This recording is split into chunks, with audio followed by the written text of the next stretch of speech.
আসসালামু আলাইকুম রহমতুল্লাহি বারাকাতু। আপনারা কেমন আছেন?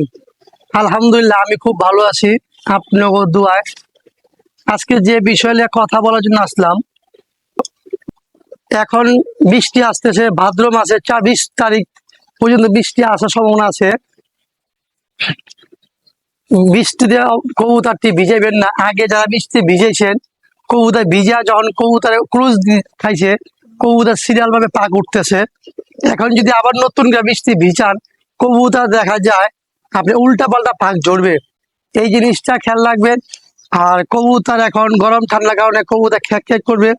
আপনারা কবুতর প্রেমিক ভাইরা ডাইরেক্ট আপনারা অ্যান্টিবায়োটিক পাওয়ার ওষুধটা দিবেন না। আপনারা আমাদের দেশি ওষুধ যেটি আছে নর্মাল পাওয়ার, ওই ওষুধগুলো খাওয়াবেন।